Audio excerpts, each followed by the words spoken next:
వెంకటేశాయ. ఏడుకొండలవాడ వెంకటరమణ గోవింద గోవింద. శ్రీ శ్రీనివాస శ్రీ వెంకటేశ గోవింద గోవింద. కలియుగ ప్రత్యక్ష దైవం శ్రీనివాస పరబ్రహ్మ అనుగ్రహ విశేషంతో శ్రీమద్భాగవతంలో దశమ స్కంధంలోని విశేషాలు యథాశక్తి తెలుసుకుంటూ ఉన్నాం. నారాయణం నమస్కృత్య నరం చైవ నరోత్తమం దేవీం సరస్వతీం వ్యాసం తతో జయముదీరయేత్. శుకయోగీంద్రుల వారు పరీక్షిన్ మహారాజునకు శ్రీకృష్ణుని యొక్క జన్మ వృత్తాంతాన్ని గురించి వర్ణించి చెబుతూ ఉన్నారు. వసుదేవుడు కంసునకు హితవు చెబుతున్నాడు. చెల్లెలైనప్పటికీ దేవకి నీ కుమార్తెతో సమానం, ఆమెను చంపవద్దు అని బ్రతిమిలాడుతూ అనునయపూర్వకమైనటువంటి వాక్యాలు చెబుతూ వసుదేవ ఉవాచ నహ్యస్యాస్తే భయం సౌమ్య యద్వాగాః అశరీరిణి పుత్రాన్ సమర్పయిష్యే స్యాః యతస్తే భయముత్థితం. ఇప్పుడు దేవకీదేవిని కాపాడాలి అంటే ఏదైనా కంసునికి ఇష్టమైనటువంటి మాటలు చెప్పాలి. ఆ ఆలోచనతో ముఖంలో ఎక్కడా అలజడి కనపడనివ్వకుండా ప్రసన్న గంభీరమైనటువంటి వదనంతో నవ్వుతూ చెప్తున్నాడు కంసునితో వసుదేవుడు, నీకు దేవకి వల్ల ఏ విధమైన భయము ఉండదు. ఆమెకు జన్మించేటువంటి పుత్రుని వల్లే కదా, అష్టమ గర్భం అష్టమ సంతానం వల్ల కదా నీకు మరణం. నా వల్ల ఆమెకు పుట్టినటువంటి సంతానాన్ని అందరినీ తీసుకొచ్చి నీకు అప్పచెబుతాను, వాళ్ళందరినీ నీ ఇష్టం వచ్చినట్టు చేసుకో. ఇప్పుడైతే మాత్రం ఆమెను సంహరించవద్దు. నహ్యస్యాస్తే భయం సౌమ్య యద్వాగాః అశరీరిణి.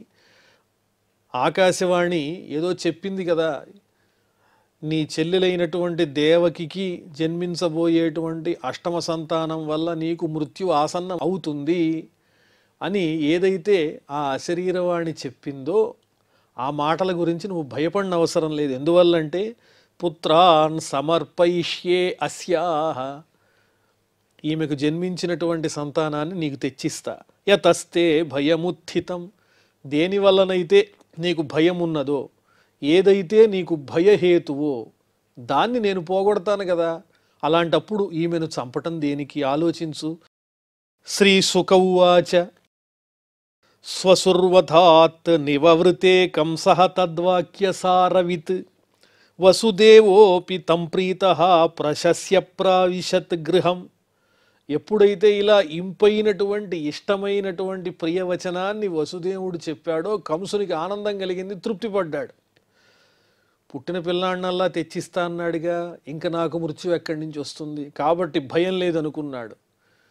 చక్కగా వెంటనే ఆ దేవకీదేవిని విడిచిపెట్టి ఆనందంగా తన ఇంటికి చేరుకున్నాడు. వసుదేవోపి తం ప్రీతః, అతన్ని ఆ విధంగా ఆనందపరిచిన వసుదేవుడు కూడా దేవకీదేవితో తన గృహానికి చేరుకున్నాడు. కంసునకు ఆ వసుదేవుడు చెప్పినటువంటి మాటల్లో ఉన్నటువంటి అర్థము ఎంతో తృప్తినిచ్చింది. తద్వాక్య సారవిత్, ఆ వసుదేవుని యొక్క మాటల్లో ఉన్నటువంటి మర్మము ఆనందాన్ని కలిగించింది. అధకాల ఉపావృత్తే దేవకీ సర్వదేవత పుత్రాన్ ప్రసుషువే చాష్టౌ కన్యాం చైవానువత్సరం. సమయం రానే వచ్చింది. సంవత్సరానికి ఒకరి చొప్పున వరుసగా ఆ దేవకీదేవికి సంతానం కలిగారు 8 మంది. అధకాల ఉపావృత్తే దేవకీ సర్వదేవత పుత్రాన్ ప్రసుషువే చాష్టౌ కన్యాం చైవానువత్సరం. 8 మంది పుత్రులు, ఆ తరువాత ఒక కుమార్తె కూడా జన్మించింది అని చెబుతున్నారు. అంటే జరగబోయే విషయాన్ని ముందుగా ఒక్కసారి సంక్షిప్తంగా ఒక్క శ్లోకంలో చెప్పారు. కీర్తిమంతం ప్రథమజం కంసాయానకదుందుభిః అర్పయామాస కృచ్ఛరేణ సోనృతాత్ అతివిహ్వలః. 8 మంది జన్మించారు, ఒక కుమార్తె కూడా జన్మించింది ఆ దేవకీ వసుదేవులకు అని ముందు సారాంశం చెప్పిన తర్వాత ఆ పిల్లలు జన్మించేటప్పుడు ఏ సందర్భం అయితే ఉన్నదో దాన్ని మళ్ళీ ప్రత్యేకంగా వర్ణిస్తున్నారు. కీర్తిమంతం ప్రథమజం కంసాయానక దుందుభిః అర్పయామాస కృచ్ఛ్రేణ సోనృతాత్ అతివిహ్వల. ముందు సారాంశంగా 8 మంది పుత్రులు జన్మించారు దేవకీ వసుదేవులకు, ఒక కుమార్తె జన్మించిందని చెప్పిన తరువాత ఇప్పుడు మళ్ళా మొదటి పుత్రుడు జన్మించిన సందర్భాన్ని వర్ణిస్తూ ఉన్నారు. మొట్టమొదట కీర్తిమంతుడు అనేటువంటి పుత్రుడు జన్మించాడు దేవకీ వసుదేవులకు. ఆ పిల్లవాణ్ణి అసత్యానికి భయపడినటువంటి వసుదేవుడు ఆ పుత్రుడు తీసుకెళ్ళి కంసునికి అర్పించాడు. ఎందువల్లంటే ఇవ్వకపోతే అసత్య దోషం కలుగుతుందనేటువంటి భయంతో కృచ్ఛ్రేణ అతి కష్టంతోనే అనృతాత్ అతివిహ్వల, కంసునికి పిల్లవాడిని మనం ఇవ్వకపోతే అసత్య దోషం చుట్టుకుంటుందని భయపడ్డాడు. నిజానికి ఆ సందర్భంలో దేవకిని రక్షించిన తర్వాత తప్పించుకునే అవకాశం కలిగేదేమో, కానీ వసుదేవుడు సత్యమైన వాక్కు మీదే నిలబడదలుచుకున్నాడు. అబద్ధం అనేది చాలా దారుణమైంది, ఇచ్చిన మాట తప్పకూడదనే నిర్ణయానికి వచ్చాడు. ఈ కాలంలో మనం గమనిస్తే చాలా చోట్ల చీటికి మాటికి సందర్భం ఉన్నా లేకపోయినా ఏదో ఒక అసత్యం చెప్పుకుంటూ ఇదే జీవితానికి నిజమైన విజయము అనేటువంటి భావంతో ఈ సమాజం ముందుకు పోతూ ఉంటుంది. కానీ అసత్యం చెప్పాలంటే ఎంత గుండె ధైర్యం కావాలి. అసత్యం చెబితే అది మరణంతో సమానము అనేటువంటి భావనతో జీవించినటువంటి మహానుభావులు ఉన్నారు. ఆ సత్యమైన వాక్కు కోసం తమ జీవితాన్ని, ఐశ్వర్యాన్ని అన్నిటినీ విడిచిపెట్టిన వాళ్ళు కూడా ఉన్నారు. అవన్నీ విడిచిపెట్టన అవసరం లేదు. అసందర్భమైనటువంటి అసత్యాలు చెప్పకుండా ఉంటే సరిపోతుంది. ఏదో శాస్త్రంలో కూడా అవసరమైనప్పుడు ఎప్పుడైనా తప్పకపోతే ప్రాణానికి ప్రమాదం వచ్చినప్పుడు ఇలా కొన్ని సందర్భాలు చెప్పి అప్పుడు అసత్యం చెప్పచ్చు అని సూచనప్రాయంగా అందిస్తే దాన్ని అడ్డం పెట్టుకుని ఇక లేచిన దగ్గర నుంచి పడుకునేంత వరకు తమ జీవితంలో తమ ప్రయోజనానికి ఏ చిన్న ఆటంకం కలిగినా తాము అనుకున్నది జరగటం కోసం అడపా తడపా అబద్ధాలు చెబుతూ అసత్యమైన జీవితాన్ని గడిపేటువంటి వాళ్ళందరూ కూడా పుణ్యాన్ని పొందలేరు. ఎంత కలియుగమైనా ఒక విచక్షణ అనేటువంటిది తప్పనిసరిగా ఉండాలి. వసుదేవుడు ఒక్క అసత్యానికి భయపడి తన కుమారుణ్ణి కూడా అర్పించడానికి సిద్ధపడుతూ ఉన్నాడు. అనృతాత్ అతివిహ్వల, ఆయనలో భయం బయలుదేరింది. కంసుడికి మాటిచ్చాను, ఈ పుట్టినటువంటి ఈ పిల్లవాడిని తీసుకెళ్ళి కంసునికి అర్పించకపోతే ఏమైపోతుందో అనేటువంటి ఒక ఆ అసత్య దోష సంబంధమైనటువంటి భీతి ఆయన్ని పట్టి పీడించింది. ఇంత గొప్పవాడు కాబట్టే పరమాత్ముడు ఆయనకి కుమారునిగా జన్మించాడు. భగవంతుని యొక్క అనుగ్రహం మనకి లభించాలంటే ప్రయత్నం ఉండాలి. ఆ ప్రయత్నాల్లో ముఖ్యమైనటువంటి ప్రయత్నం ఏంటంటే అసత్యాల్ని మానుకోవటం కూడా. ఏ సందర్భం లేకపోయినా కూడా మన జీవితయానాన్ని గడుపుకోవటం కోసం అబద్ధం చెప్పడం అనేది అలవాటైపోతూ ఉన్నది.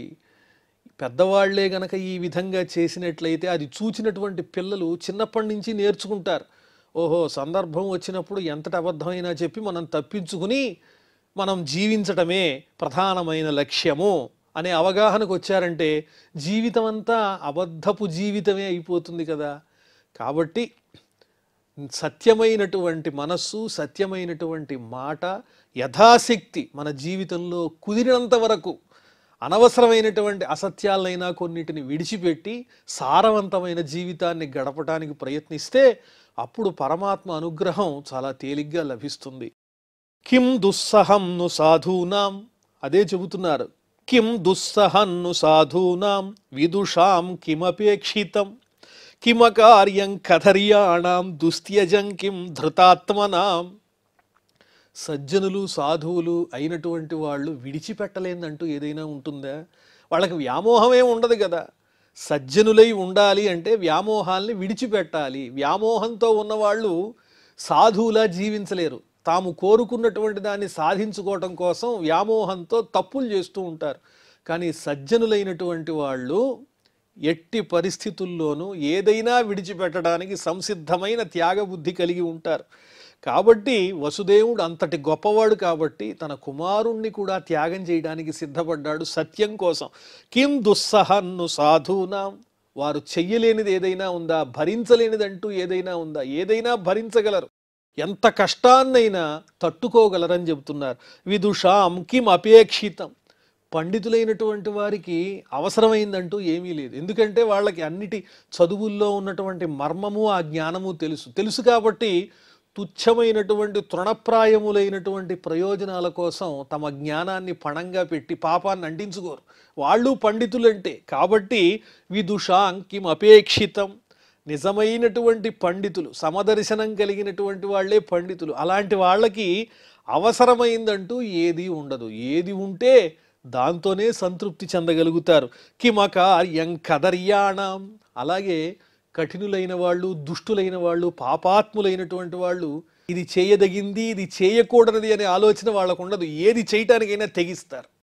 ఏది చేయటానికైనా తెగించి తమ స్వార్థ ప్రయోజనం కోసం ఎదుటి వాళ్ళ యొక్క ప్రాణాలని కూడా తీసేయటానికి వాళ్ళు వెనకాడరు. ఇది ఎవరి లక్షణం అంటే చెడ్డవాళ్ల యొక్క లక్షణం, అంటే కంసుని వంటి వాళ్ళ యొక్క లక్షణం. కిమకార్యం కదర్యాణం, ఈ పూట మన పని నడిచిందా లేదా, ఆ పని నడవడానికి అడ్డంకిగా ఎవరున్నారు, వాళ్ళు ఎవరైనా సరే ఏ సందర్భమైనా మన పని కావలసిందే, కావాలంటే ఎదుటివాడిని హింసించాల్సిందే. వాడు మానసికంగా బాధపడితే నాకెందుకు, శారీరకంగా బాధపడితే నాకెందుకు అనేటువంటి ఒక మూర్ఖత్వంతో ఎదుటి వాళ్లను పట్టించుకోకుండా, వారి హృదయాన్ని గణించకుండా సమాజానికి కీడు కలిగే విధంగా ఎవరైతే ప్రవర్తిస్తారో వాళ్ళనే కదర్యాణం అని చెప్పారు. అంటే క్రూరమైనటువంటి హృదయం కలిగిన వాళ్ళు చెయ్యలేదేముంది, వాళ్ళకి ఎదుటి వాళ్ళ యొక్క కష్ట సుఖాలతో పనే లేదు. తామనుకున్నది తమకి జరిగిపోవాలి. అది దుస్త్యజంకిం ధృతాత్మనాం, అదేవిధంగా ధృతాత్మనాం,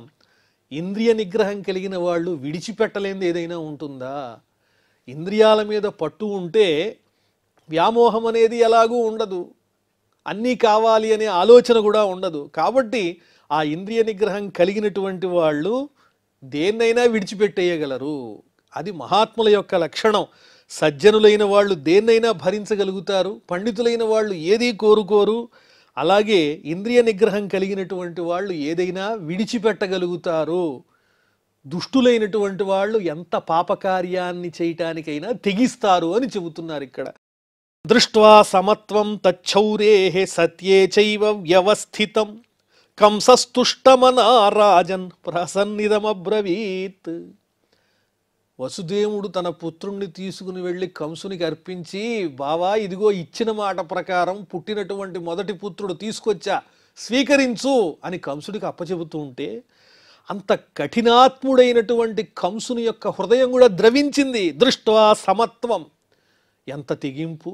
ఎవరైనా తన పుత్రుణ్ణి తీసుకుని వచ్చి నీ ఇష్టం వచ్చినట్టు చేసుకో అని అప్పగిస్తారా? నేను చంపేస్తానని తెలిసినా నాకు తీసుకొచ్చి ఇచ్చాడంటే అసలు ఇతని హృదయం ఎంత గొప్పది అని కంసునిలో కూడా ఒక రకమైనటువంటి కారుణ్యం ఏర్పడింది. ఇంత సమత్వమా, ఇంత సమభావన ఎలా వచ్చింది ఈయనకి? ఇంత ఉన్నతమైన లక్షణం, సుఖమైనా దుఃఖమైనా ఒకే రకంగా తీసుకోగలిగినటువంటి స్థాయి ఎంత తెగింపు ఉంటే వస్తుంది, ఎంత గొప్పతనం ఉంటే వస్తుంది. నిజంగా వసుదేవుడు చాలా ఉన్నతమైన వ్యక్తిత్వం కలిగినటువంటి వాడు.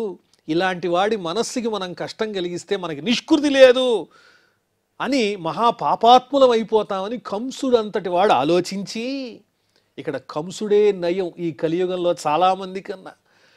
ఈ విషయాన్ని మనం ఈ సందర్భంలో కొంచెమైనా చర్చించుకోవాలి. ఎందుకంటే ఇలాంటి ఉత్తమమైన విషయాలు మనం చదివేటప్పుడు తప్పనిసరిగా హృదయంలో ఒక స్పందన అనేది మనం ఆలోచించుకోవాలి, హృదయ స్పందన కలిగి ఉండాలి. తచ్చౌరేహే సమత్వం దృష్ట్వా, కష్టం వచ్చింది, నాకు కష్టం వస్తోందంటే ఎదుటివాడికి 100 కష్టాలు సృష్టిస్తాను నేను. ఎందువల్ల? నాకు ఇంత కష్టం వచ్చిందా కాబట్టి ఎదుటివాడు సుఖపడకూడదు అనేటువంటి నైజం పెరిగిపోతోంది కలి ప్రభావం వల్ల. అలా ఉండకూడదు. తనకి కష్టం కలిగినా కూడా ఎదుటి వాళ్ళకి ఆ కష్టం కలగకూడదని ఆలోచించేటువంటి వాడే మహోన్నతుడవుతాడు.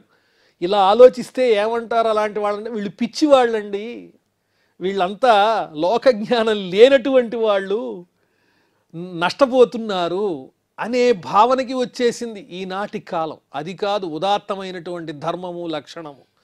ఎదుటివాళ్ళు మన వల్ల కష్టపడకూడదు అనేటువంటి భావన చాలా సమున్నతమైనది.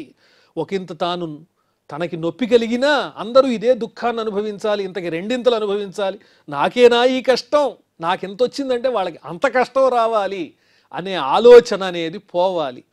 దృష్ట్వా సమత్వం తచ్చౌరేహే సత్యే చైవ వ్యవస్థితం, సత్యమైనటువంటి వాక్కునందు మాట యందు స్థిరంగా నిలబడి ఉన్నాడు ఆ వసుదేవుడు. అది చూచేసరికి కంసస్తుష్టమనా రాజన్, కంసుడు ఆనందించి మనస్సులో హృదయపూర్వకమైనటువంటి ఆనందంతో ప్రహసన్నిదమబ్రవీత్, నవ్వుతూ ఇలా అన్నాడయ్యా ఓ పరీక్షిన్ మహారాజా అని సుఖయోగీంద్రుల వారు చెబుతూ, ప్రతియాతు కుమారోయం నహ్యస్మాదస్తి మే భయం అష్టమాద్యువయోర్గర్భాత్ మృత్యుర్మే విహితంకిల.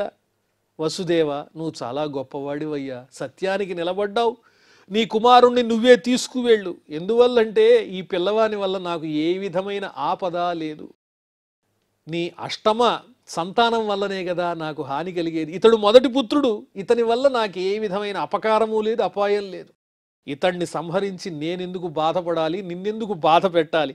అష్టమాద్యువయోర్గర్భాత్, మీ ఇద్దరికీ జన్మించినటువంటి అష్టమ గర్భం వల్ల, దేవకీ వసుదేవులకు జన్మించిన అష్టమ గర్భం వల్ల కదా మృత్యువు. మృత్యుర్మే విహితంకిల. కాబట్టి ఆ 8వ సంతానం కలిగినప్పుడు ఆలోచిద్దాంలే, ఇప్పుడు ఈ పసిపిల్లవాడిని కష్టపెట్టడం వల్ల, ఇతన్ని సంహరించటం వల్ల నాకెందుకు ఆ పాపం అనేటువంటి ఆలోచన ఆ కంసుల్లో కలిగింది.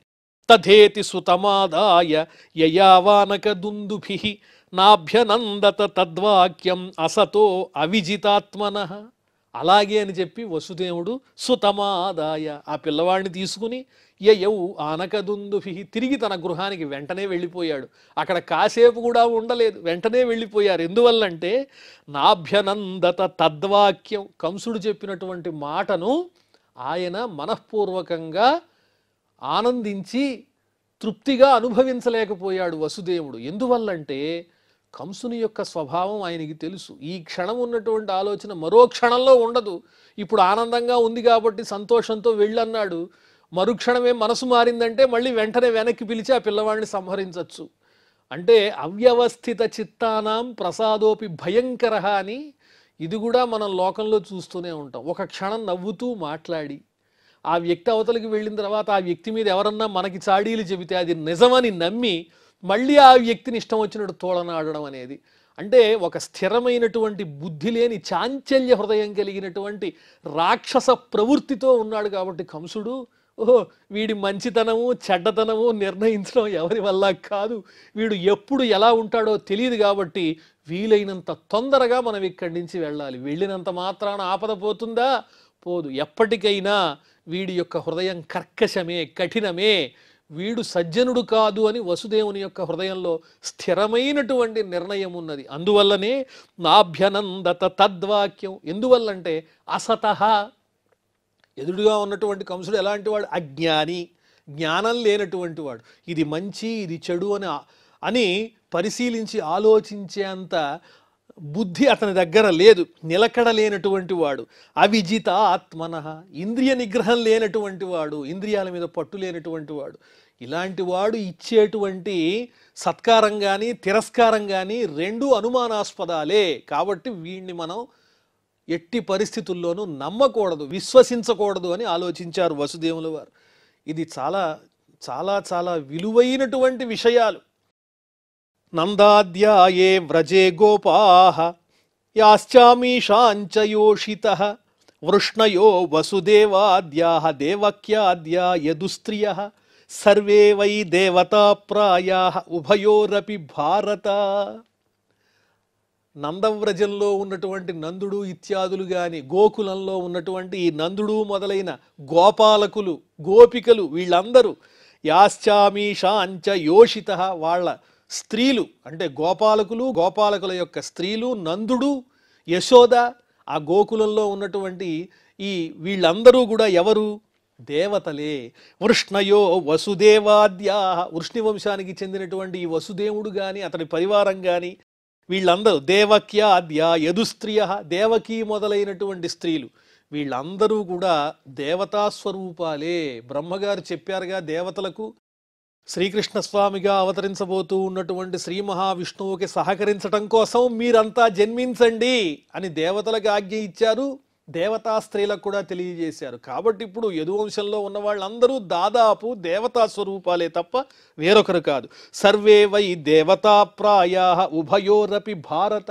అటు గోకులంలో ఉన్న నందుడు అతని పరివారం కానీ, గోపాలకులు గోపికలు వీళ్ళు కానీ అదేవిధంగా ఇక్కడ ఉన్నటువంటి ఈ వసుదేవుడు ఇతని పరివారంగానే వీళ్ళంతా దేవతాంశలతోనే వచ్చారు. జ్ఞాతయో బంధు సుహృదో ఏచ కంసం అనువ్రతా. వీళ్లలో చాలామంది కంసుని అనుసరించి తిరిగే వాళ్లే, కంసుని పక్కనున్న వాళ్లే. చూడటానికి యదువంశీయుల్లా కనిపిస్తారు కానీ వాళ్ళంతా దేవతలే. జ్ఞాతయ అతని బంధువులు, అన్నదమ్ముల బిడ్డలు, వీళ్ళందరూ కూడా సుహృదులు చాలామంది, అనేక మంది.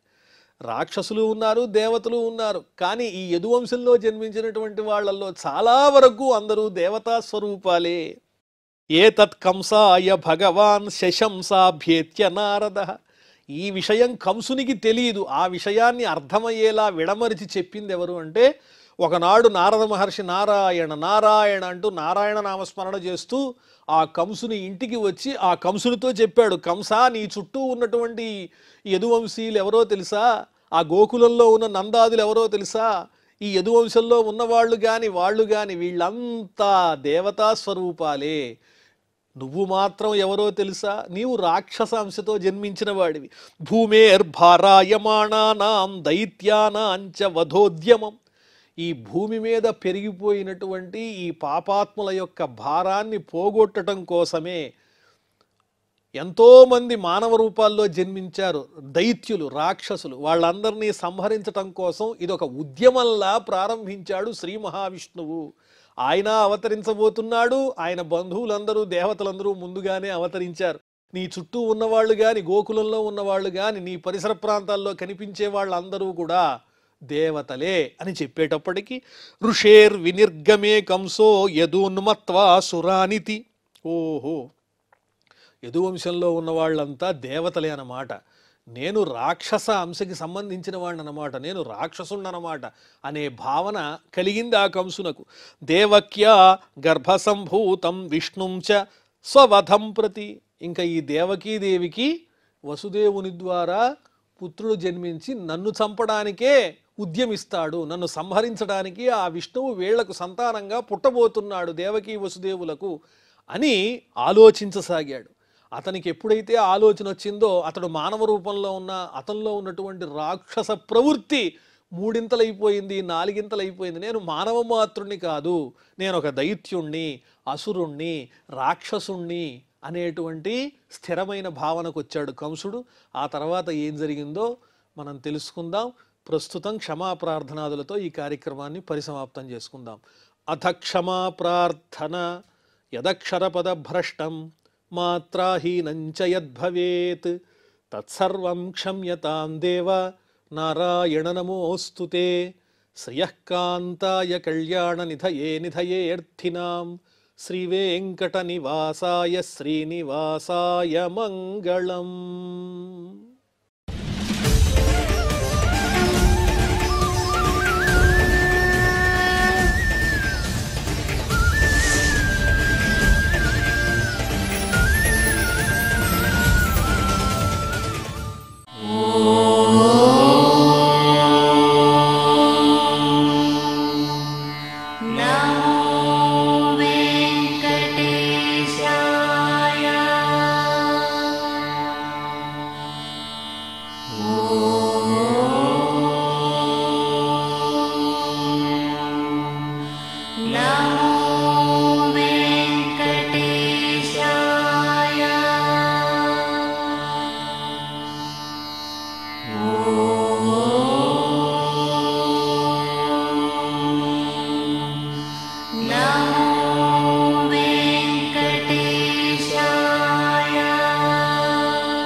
Oh